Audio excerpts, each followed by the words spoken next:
Bom, bom dia a todos. É um prazer estar aqui. Agradeço muito o convite, né, feito pela doutora Adriana e também pela doutora Jussara Matuela.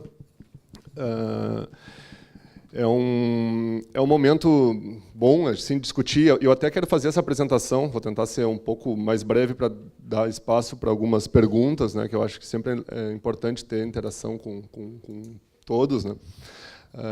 A questão de... Eu vou falar de um assunto que eu acho mais tranquilo, de uma certa forma, porque a gente falando de renováveis, embora todos os desafios que tem, é uma matriz, é um ponto, assim, né, são fontes que têm um apelo bastante interessante hoje em dia, né. É aquela questão até que o próprio Dr. Amilcar falou, é um caminho sem volta, né. A gente vai trilhar esse caminho sem volta, que são... que é, na verdade, a inserção das renováveis dentro da matriz energética, no caso aqui brasileira, né? E mundial também acontece da mesma forma. Então, a gente vê esse caminho acontecendo e a gente sabe realmente dos grandes desafios pela, obviamente, intermitência dessas fontes, né? Não temos certeza dessa questão, da composição que precisa ser feita e das mudanças e novas tecnologias para se trabalhar. A energia eólica, basicamente aqui no Brasil, ela é muito nova, ela é um bebê, né? Vamos colocar aí que são 12 anos de operação comercial de fato, né? Porque se a gente colocar os primeiros parques eólicos aí de 2006 para cá, né? A gente tem um período muito curto. A gente não teve ainda, não se trabalhou a questão de repotencialização, não se trabalhou alguns assuntos importantes dentro desses assuntos que hoje na Europa já acontecem, por exemplo, nos Estados Unidos da mesma forma, né? As máquinas ainda são as mesmas que começaram a operação lá atrás, então a gente agora está começando a ver como elas estão trabalhando as suas performances, né? Começamos com máquinas aí na faixa de 2 megawatts e hoje já estamos contratando máquinas de 4,8 megawatts. Quer dizer, num curto espaço de tempo, a gente mais do que dobrou uma potência de uma máquina. Então, os desafios são grandes, os espaços são pequenos, o tempo é curto com uma evolução tão grande, né? Então, eu acho que realmente tem muito assunto aqui, e essa mudança, eu tenho certeza que até a questão do pessoal da ONS hoje vive em curto-circuito, porque a entrada das renováveis realmente causa isso, né? É dia a dia, hora a hora, mudança a todo momento, mudança de capacidade de energia firme no momento muda completamente, é uma sombra, a solar diminui, é uma pausa no vento, tem uma situação bastante complexa, né, que tem que ser operada como um todo. Então, hoje o planejamento nesse processo ele é muito importante. Tá, então, eu vou só falar aqui rapidamente do sindicato. O Sindicato de Energia Eólica, tá, ele é um sindicato bastante jovem também, como a energia eólica no país. Tá. Ele foi fundado em 2011 e oficializado em 2016. Tá. Então, nós temos aí hoje, né, e dentro dessa bandeira da energia eólica, a gente colocou a solar junto, né, dentro do estatuto, para atender também uma demanda crescente, né, no nosso estado, né, e um desafio no setor, né, muito mais em GD de grande porte, né, esse é o desafio. Tá. Ações importantes que a gente já teve, assim, que eu acho interessante falar, na participação que a gente teve efetiva na atualização do Atlas Eólico, que foi feito no estado do Rio Grande do Sul, foi feito em 2002-2001 e atualizado em 2014, com uma mudança bastante grande da potência do estado, porque aqui a gente conseguiu mais de 70 medições de empresas privadas para compor esse estudo, e assim a gente tem um estudo muito mais, vamos dizer assim, fundamentado, né, mais bem elaborado, e entraram regiões que a gente não sabia que tinha vento, né? A gente até falava isso, né? Bom, a gente tem vento em várias regiões, tem um zoneamento que foi feito, e agora a gente tem outras regiões que entraram, o vento apareceu de uma hora para outra, né? A gente falou, né, que é a região da fronteira oeste, uma região bastante importante, ventos muito bons, assim, medidos lá, a gente tem ventos acima de 8, né, acima de 8,5, inclusive, né, que são ventos bastante interessantes, sem contar agora a capacidade offshore também que a gente conseguiu trabalhar, e é um assunto que vai ser evoluído, né? Vamos com calma nisso, mas é um assunto que a gente também quer evoluir.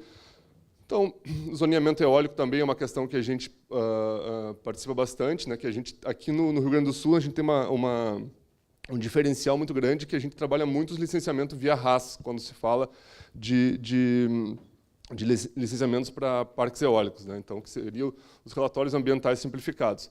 Tá? É uma questão interessante, assim, é um ponto de simplificação do processo, assim, né, que a gente acha importante também se trabalhar, porque a gente entende que a energia eólica tem uma demanda de menor impacto ambiental, né, e nesse sentido a gente consegue trabalhar de uma forma mais efetiva e mais rápida nos licenciamentos desses parques aqui no Rio Grande do Sul. Também é uma discussão que a gente vai fazer de licenciamentos aqui, e a gente discute muito os licenciamentos feitos no Rio Grande do Sul com os licenciamentos feitos no restante do Brasil. Tá? Mas isso é um outro assunto.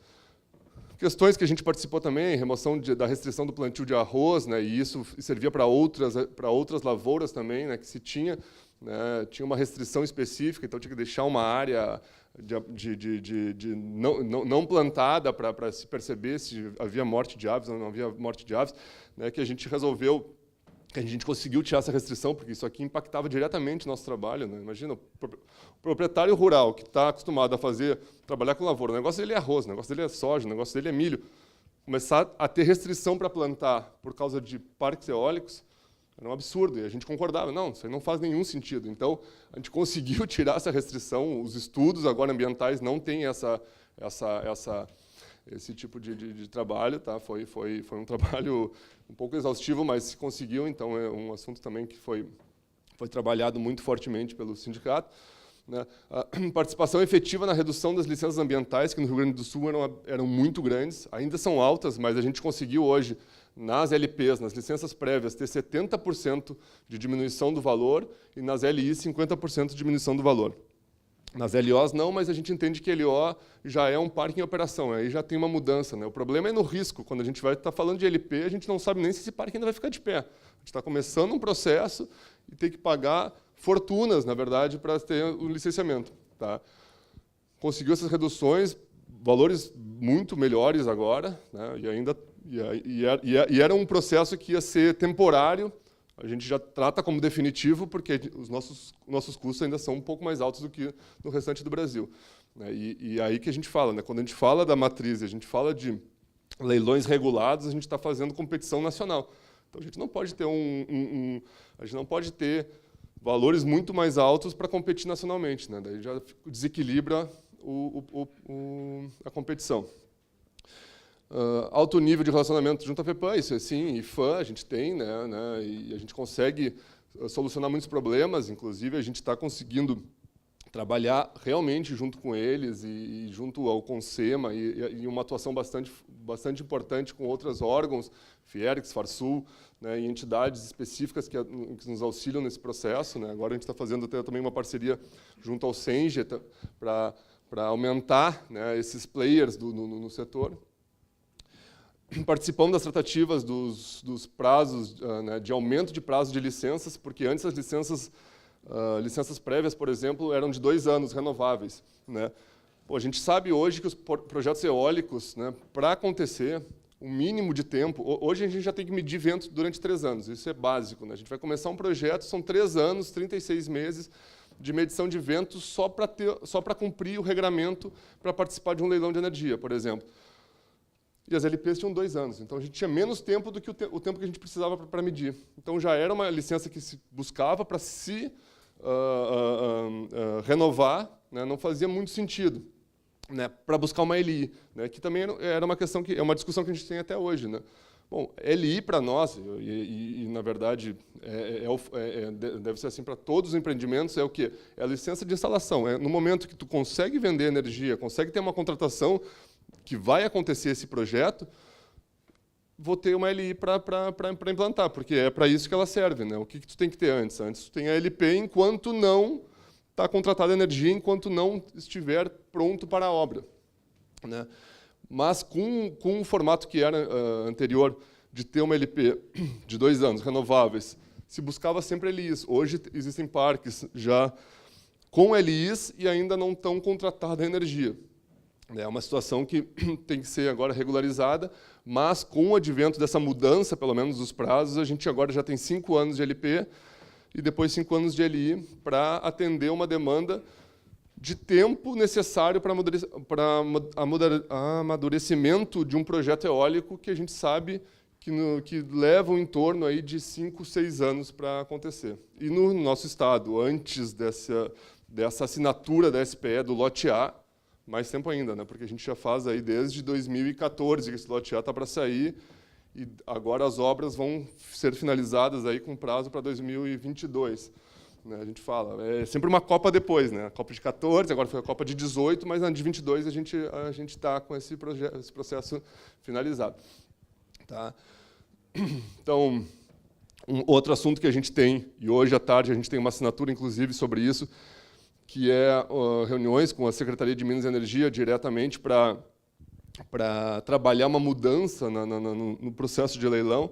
Tá? Então, a gente conhece já o leilão regulado, né? O leilão normal aí que se tem de energia, né?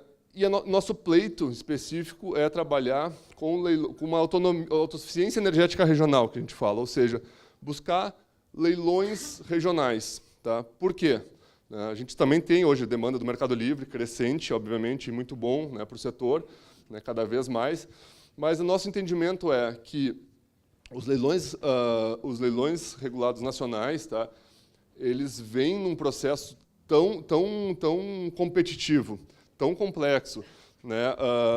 E particularmente aqui no Rio Grande do Sul, assim, quando a gente trata de energia eólica, Rio Grande do Sul e Nordeste, basicamente são os grandes potenciais, né? A gente tem alguma disparidade em relação a pontos específicos, né? Questão de financiamento, questão de vento especificamente, questão da indústria, localização, questão política, né? Então a gente entende que leilões regionais nesse sentido, e daí sim, não só para Rio Grande do Sul, né, é um pleito nosso, mas na verdade é para submercados, a gente quer buscar o submercado sul ter os seus leilões, o submercado sudeste ter os seus leilões, e o submercado nordeste, norte também ter os seus leilões de acordo com demanda. A gente tem demanda de energia, a gente quer fazer um leilão específico, né, atrativo para o investidor e também atrativo para os players locais. Tá?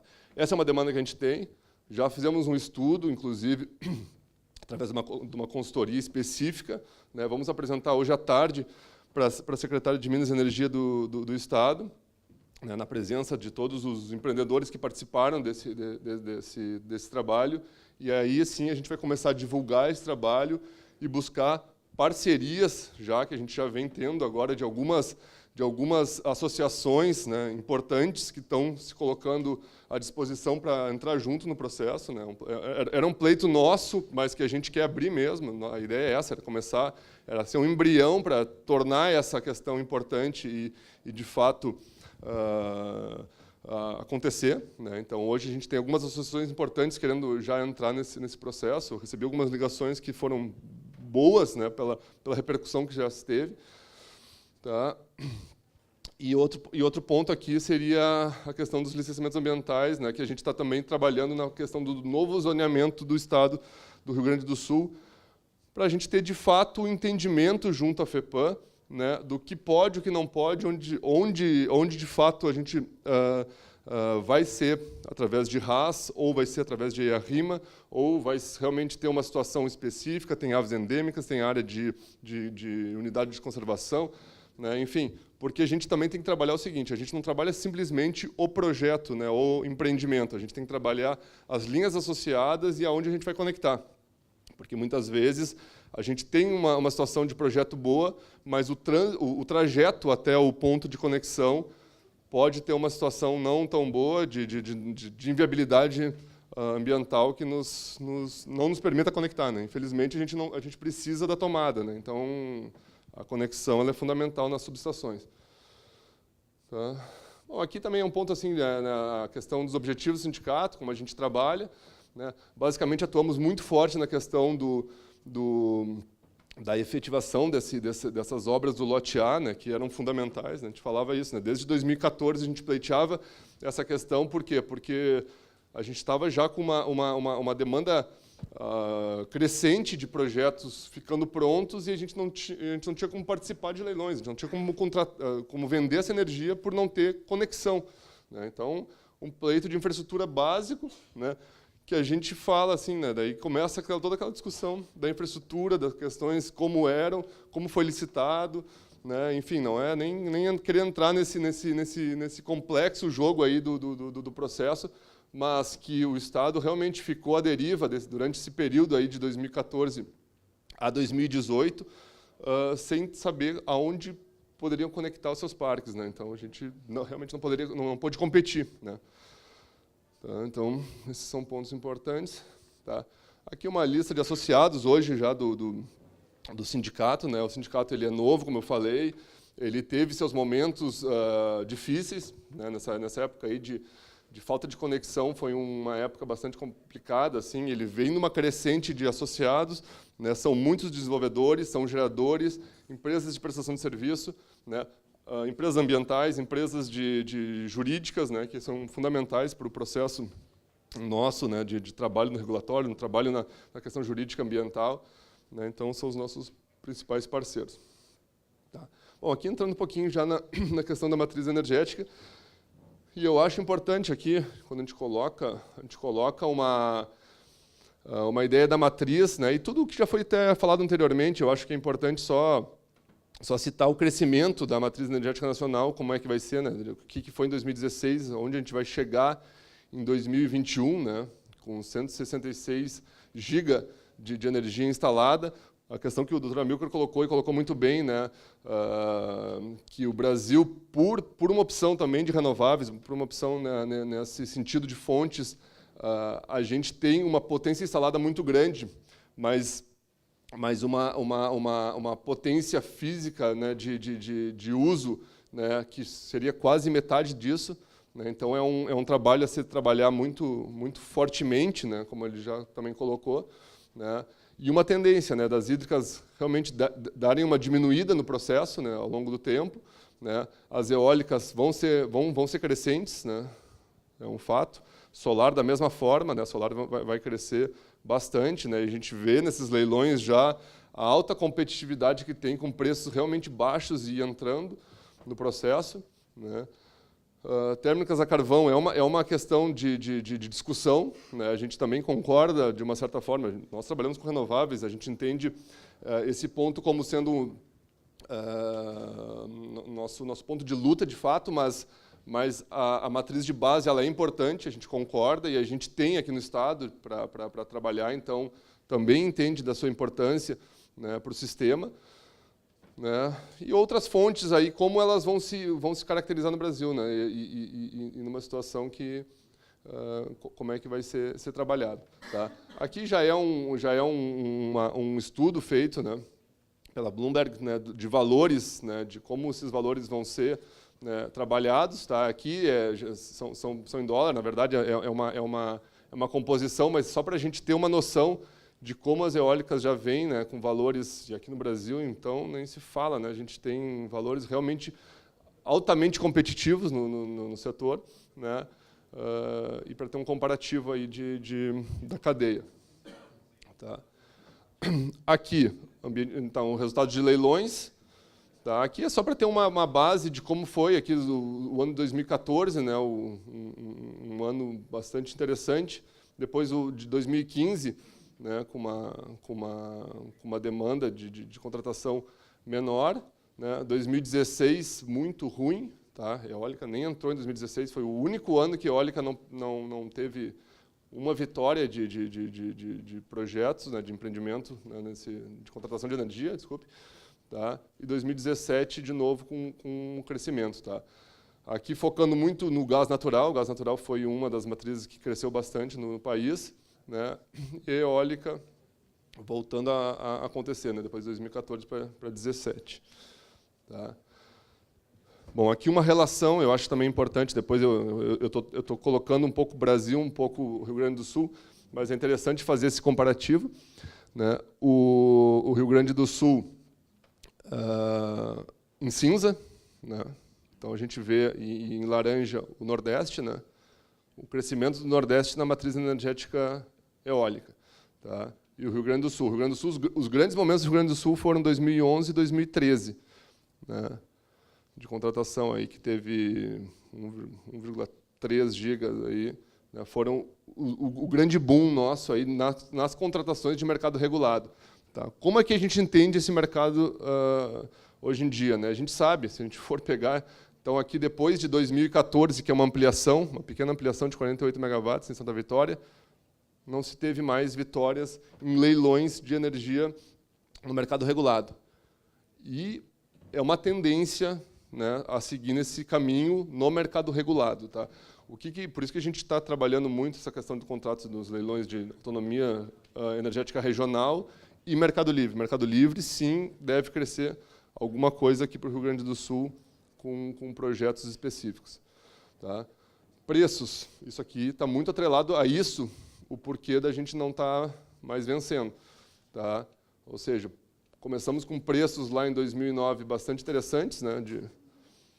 Depois eles deram uma caída, subiram lá para 2015 e vieram descendo 17, 18, e a tendência é essa, sabe? A gente não tem mais uma tendência de crescimento muito mais do que R$100 por megawatt-hora na energia eólica em contratação de mercado regulado. Tá? Vieram as grandes empresas, os grandes fundos, né, alta competitividade, inclusive, né, palavras, né, que se escuta muito dentro dos leilões, né, autofagia pelo preço, né, de grandes corporações. Aqui a gente não tende a crescer muito esses números. Então, realmente, é uma tendência, né, vão continuar disputando esse tipo de certame, essas grandes empresas, e tem que se buscar outros formatos, então, para conseguir colocar importantes projetos, né, e importantes submercados, né, que aí a gente coloca o Rio Grande do Sul nesse processo, porque o Rio Grande do Sul, hoje, com a baixa demanda de contratação de energia eólica, tem que dar uma crescida, inclusive por uma questão de estabilidade do sistema. Né, vão ter que disputar outros mercados, Mercado Livre e leilões regionais, que é o nosso pleito. Tá? Então, assim, a questão é essa. Hoje, Nordeste, fechando 11 gigas já de projetos instalados. Né, e quando a gente fala 11 gigas aqui, a gente já está falando de 4,6 gigas em construção, tudo Nordeste. Tá? E o Rio Grande do Sul, nem é só Rio Grande do Sul, mas vamos lá, né? 1,8 desses 2 GB aqui são Rio Grande do Sul, né? E partezinha do Santa Catarina, Paraná, e até o Rio de Janeiro a gente inseriu aqui para dar um incremento ali, 28 mega, mas está valendo, né? Para fechar o restante. Tá? Então, realmente, assim, a diferença é muito grande. Não que a gente vá mudar essa diferença, porque o Nordeste ele tem um apelo muito grande por renováveis. A questão de produtividade é excelente lá.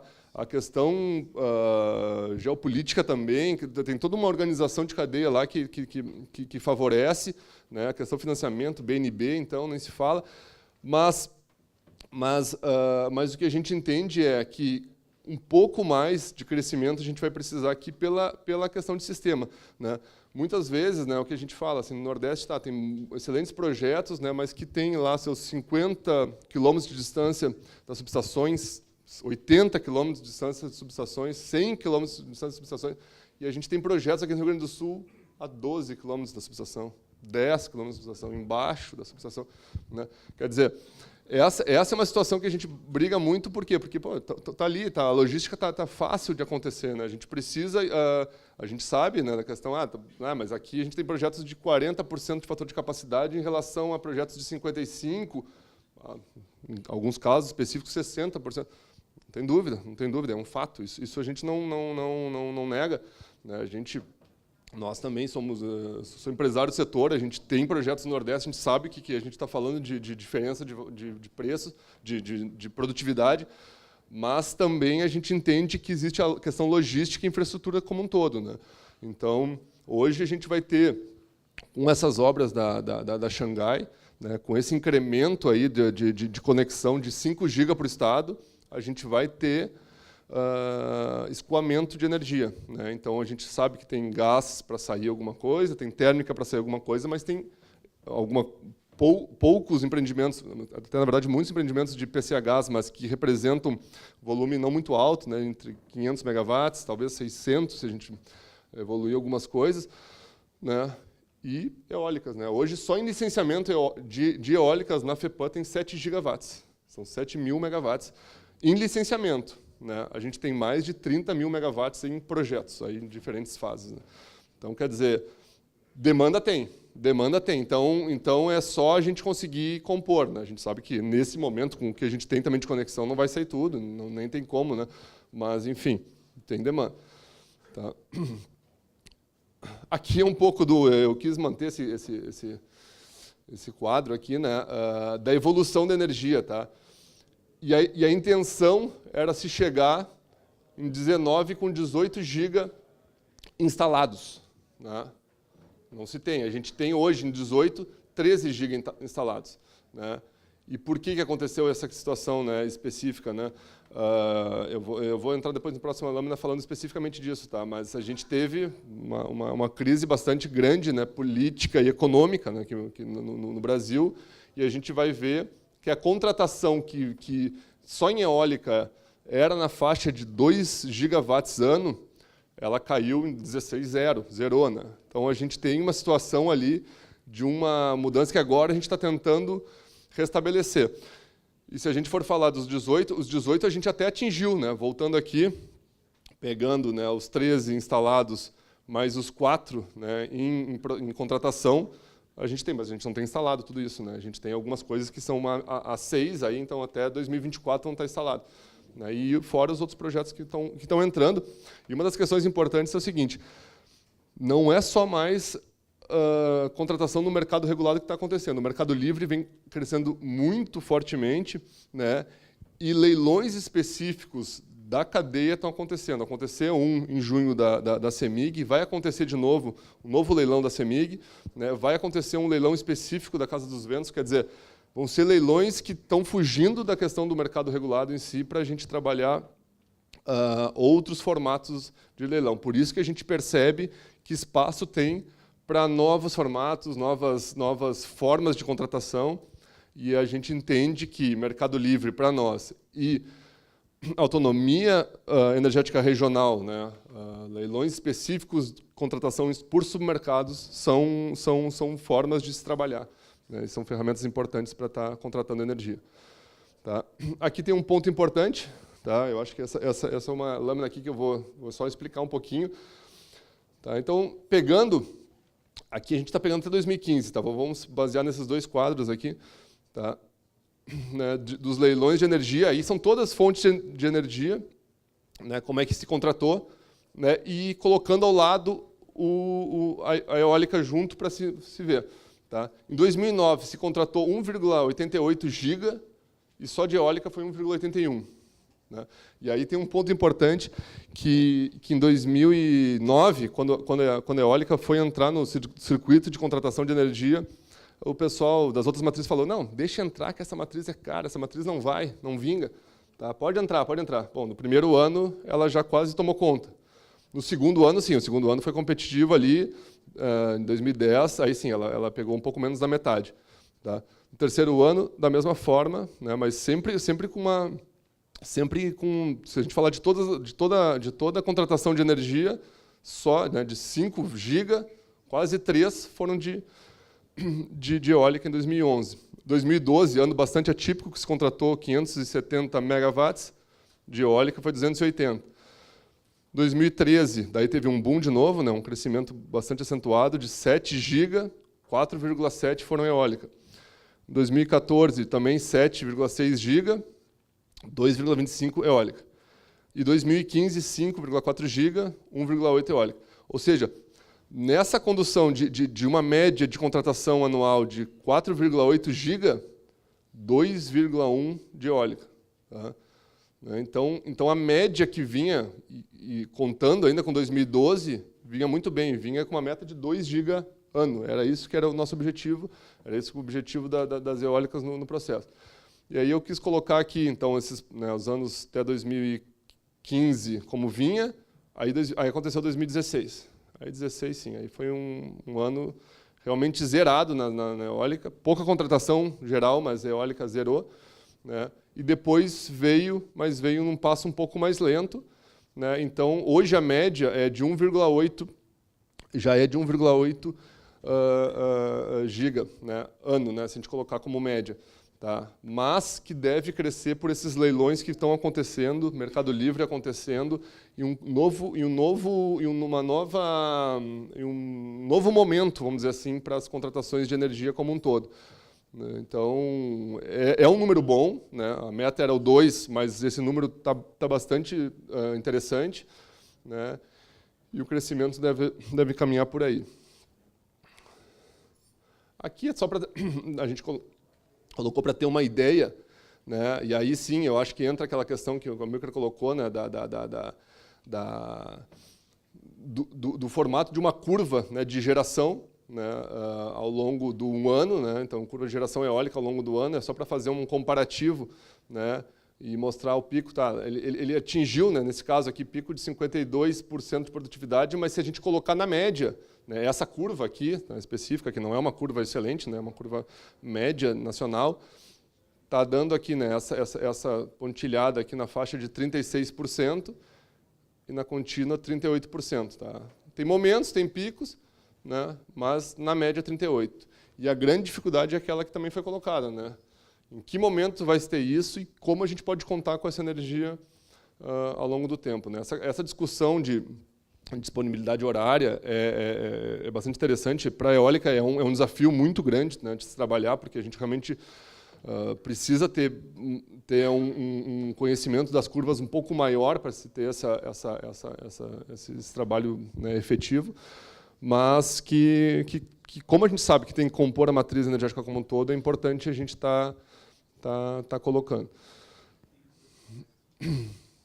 Aqui é um ponto também interessante, né, da matriz energética, né, do sistema interligado nacional, né, como ele trabalha, né, isso aqui é uma foto de momento, tem momentos que está se distribuindo energia para onde vai e como vai, né, mas a ideia aqui é mostrar o grande centro de carga. Né, o grande centro de carga, se a gente for falar, vai de Belo Horizonte a Porto Alegre, né, com uma concentração muito grande na região sudeste, né, São Paulo, obviamente, né, com quase 80% da demanda nacional. Né. Ou seja, a gente disso, né, Submercado Sul, né, e vamos colocar o Rio Grande do Sul nessa situação, ele está a menos de 1.000 quilômetros dessa situação de grande centro, né, consumidor. Né, enquanto que o Nordeste, né, na questão eólica, a gente falando, está a cerca de 3.000 quilômetros. Né. É uma questão que também tem que ser considerada, né, é importante ser considerada porque tem toda uma situação de transmissão e perdas nesse processo. Né. Então, por que da composição e por que também do desafio de aumentar um pouco as renováveis aqui para criar um pouco mais de estabilidade ao sistema. Né. Uma discussão que a gente faz muito, e é o que a gente vai apresentar hoje na Secretaria, é exatamente isso. Não tem dúvida que a gente está falando de uma fonte intermitente. Então, ela tem seus momentos, tem as suas momentos de falta de vento, né, de falta de energia solar, né, no caso do Nordeste também, e tem que ser suprida por alguma fonte. Nordeste, como é que supre essa carência da intermitência de renováveis? Com termoelétricas. No Sul, hídricas. Tá? No Sul, hídricas. Então, esse é um ponto importante, né, de discussão, não só da questão da fonte em si, né, se é fóssil, se não é, menos impacto, mais impacto, mas muito mais pela questão do custo. Né. Então, o custo de acionamento de hídricas, né, no sistema do submercado Sul e Sudeste, ele é menor do que o custo do submercado Nordeste no acionamento de térmicas, né, que muitas vezes são óleo diesel. Então, esse é um ponto de discussão que, por isso, também a gente entende da necessidade do crescimento das fontes renováveis no Sul pela estabilidade do sistema e diminuição do custo nacional da matriz energética. Tá? Aqui tinha só para entrar a questão das localizações, né? Onde a gente fica situado, o grande centro de carga, grande produção, né, de hídricas, né, se a gente for pegar o mercado norte, né, mas a dificuldade de escoamento dessa grande produção e muitas vezes de geração. né? Então, esses são os pontos de detalhes. Tá? Desafios, então, como uma forma geral, né? Eu acho que o cenário econômico, até coloquei desfavorável, eu acho que agora ele já está acenando de novo, né? Mas a gente está aí a um mês das eleições, é difícil de falar de como vai ser, né, todo esse processo aí. Discussões políticas, elas infelizmente no Brasil eles são muito fortes nesse processo.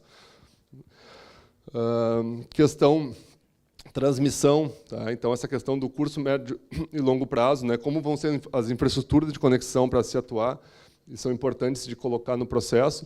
Financiabilidade, outro ponto importante, antes tudo era feito via BNDES, uma mudança já bastante grande nesse setor, que o BNDES, vamos dizer assim, teve aí uma mudança de conduta e teve que entrar outros atores para o processo de financiabilidade, e dentro desse processo também muita contratação de fundos internacionais e financiamentos internacionais no processo, né, que impacta diretamente a indústria local, e é um ponto também de discussão, né. Sustentabilidade da cadeia produtiva, exatamente por isso, né, muitas vezes nessas contratações novas estão vindo financiamentos externos e aquisição de máquinas externas, então não sendo produzidas no país. Então toda a cadeia que se formou e o formato que se fez, né, ele fica, vamos dizer assim, numa situação aí de subjúdice, né? A gente precisa resolver isso, porque teve um investimento grande, teve um processo importante, uma nacionalização de equipamentos que precisa ser conduzido e é fundamental dentro do processo. Bom, logística nem se fala, né? É um ponto importante, né, de discussão. A gente discute muito também, porque o Brasil, o modal brasileiro é rodoviário, e é uma discussão grande, né, de logística, de chegada de máquinas, ainda mais com essas pás cada vez maiores, né, no processo de composição aí de parques, né, parques em cada vez lugares mais remotos. Se vocês conhecem, não sei se vocês conhecem os projetos na Bahia, no oeste do Ceará, onde ficam e como se chega lá, é bastante complexo, né, Piauí também, né. Então é complicado. E uma questão que a gente tinha, que era bastante curioso, né, pás que vinham de Sorocaba para entregar em Santa Vitória do Palmar, né, as pás diretamente, né, levavam 10 dias para se chegar, né, e a gente pergunta assim, pô, tem o Porto de Santos para sair, tem o Porto de Rio Grande para chegar, né, por que não? Porque é muito mais caro. Tá? Então também é uma questão de discussão nessa questão logística, né, pesquisa e desenvolvimento, né, essa é uma questão também de discussão, né, e crescimento. Mercado livre, tendência de crescimento bastante importante. Taxas e tributos, né, cada vez mais discussão, né, agora querem tirar, na verdade, o incentivo das fontes renováveis, né, então é uma situação para se resolver. Tributos, aí a gente tem um deputado federal que quer cobrar o vento, né, ele quer cobrar royalties do vento, então também é uma situação de discussão, né, porque o vento vai ter custo, e o sol também, enfim, é uma discussão a se ter, e politicamente isso afeta os processos. Inovação, né, eu acho que já foi bem falado, né, de máquinas que passaram de 2 em menos de 10 anos, estamos chegando a 4,8, e esse crescimento é uma tendência. E se for falar de offshore, então nem se fala. E cada vez mais trabalhar também a capacitação local, né? A gente sabe que cada vez mais vêm as indústrias, as multinacionais por país, para atuar na grande geração, mas a capacitação local de pessoas, né, para trabalhar nesse processo aí é fundamental para a gente ter um crescimento no setor, né, e poder ter uma atuação. Aqui só um pouco de complementariedade, né, questão solar, onde ela fica mais localizada. Se a gente está falando de grandes centrais solares, né, não estou falando de GD, né, de geração distribuída, fica mais localizada um pouco sudeste e nordeste, né, eólica, sim, nordeste e sul, e hídricas, submercado sudeste e sul, né, como grandes, né, e as grandes, isso do PCHs, né, e as grandes hidrelétricas, submercado do norte. Tá? Então, questão de disponibilidade do Rio Grande do Sul na questão logística, a gente tem uma situação um pouco mais confortável que o Nordeste, se a gente for comparar. Tem alguma atratividade via ferroviária, a gente tem projetos específicos, parques eólicos que a gente desenvolve, inclusive, que passa trens dentro, né? A gente gostaria muito de poder colocar as torres e segmentos, né, para poder chegar, né, nessa localidade através de trem, que saem diretamente de Rio Grande e poderiam chegar nesses locais, né? A logística rodoviária, nossa básica, aí, mas a gente tem alguns acessos melhores que outras, né, regiões do Nordeste, em alguns casos. E o porto, né, uma discussão aí também de chegada de componentes, né? Tá? Rapidamente, aqui só falando da nossa potencial do sul, né, as grandes regiões, a gente fala que é metade sul, né? Então a metade sul, essas regiões mais avermelhadas aí, são os principais polos de energia, né? Hoje, o que a gente tem já cadastrado, e aumentou um pouco esse número, de projetos em desenvolvimento nessas regiões, na região litoral norte, litoral sul, aqui também o litoral médio, aqui tem um potencial grande, aqui, né, tem questão de licenciamentos complexos, mas aqui saiu agora o licenciamento de um parque de 800 megawatts nessa região de Bojuru. Fronteira Oeste, né, que pega aí todo o Livramento, Uruguaiana, Alegrete, essa região toda aqui descobriu, aqui foi um lugar que se descobriu o vento, né, há pouco tempo, e a campanha como um todo, né, essa região também, regiões importantes aí. E isso são números de projetos que a gente tem cadastrados com os sindicatos, né, tem outros projetos que não estão nem dentro da nossa faixa de atuação, que a gente nem colocou, a gente conhece, mas não acrescentou. Tá. Linhas estruturantes, né, como o Estado está caracterizado, e aqui são as previsões das linhas do lote A, né, onde estão situadas e como vão ser feitas, né. Então, os linhões de 500 kV, né, onde eles estão situados, de onde vêm, né, então, e basicamente, isso é interessante, assim, o lote A ele serve muito para escoar essa energia, tanto de eólicas, né, que é da metade sul, se a gente for pegar toda essa metade sul aqui, vai ter subestações e linhas para ser escoado, como das térmicas, né, tanto a gás como carvão, né, de candiota. Tá? Aqui um outro estudo que a gente está começando a trabalhar também de linhas estruturantes, ou seja, desses 5 GB que se tem, a gente quer fazer outro estudo em cima para novas linhas estruturantes, e aí sim a gente, com pouco mais de investimento, a gente poder trabalhar mais algo em torno de 3 GB para escoamento, né, e poder atender essa demanda crescente das fontes. Aqui, rapidamente, eu só vou falar aqui do que aconteceu aqui, do anúncio, né? Nem vou me basear muito aqui, porque o meu tempo é curto agora. Tá? Então, o lote A, tá? E o lote A, o que ele significa? O lote A, as principais regiões de obras do lote A, onde estão, investimento aí de 4 bilhões aí de reais nessa estruturação, e pegando as potências, né? Tudo em azul aqui são as potências eólicas, né? São números potenciais de projetos cadastrados, tá? Isso que é importante. Só o que foi cadastrado no leilão de 2018. Tá? Então, são essas regiões, mais as térmicas, que tem a carvão, mais a térmica a gás aqui, né, de Rio Grande, né, onde estão situados, e as potências. Tá? Então, a gente tem muito mais do que isso, mas é o que é cadastrado. Né? E o que representa em investimentos para o Estado, uma vez acontecendo. Né? Tá? De novo, só o que está cadastrado. Tá? Ponto importante, a questão da eólica ela é bastante social, né? Porque ela atinge muitos municípios, né? Então, assim, ela não fica situada numa única região, ela tem uma atuação desses 2,6 GB, a gente tem aí mais de 14 municípios atendidos, né, nesse processo.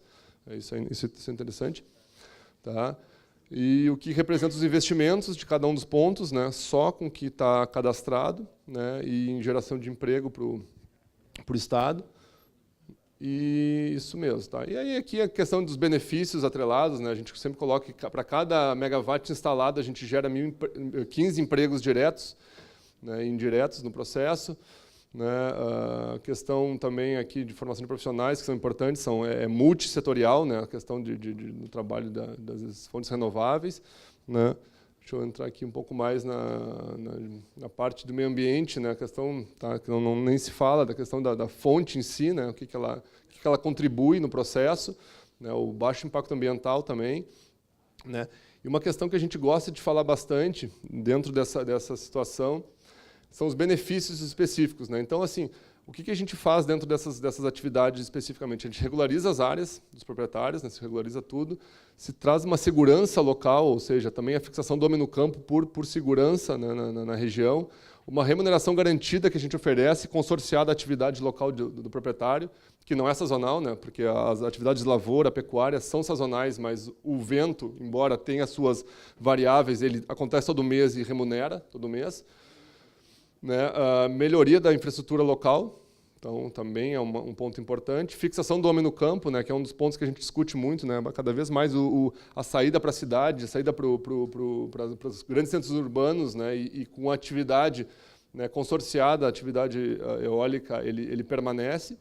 Né, valorização da propriedade, né, desenvolvimento do comércio local, né, isso é importante, né, retorno de investimentos às prefeituras, né, com os impostos do processo.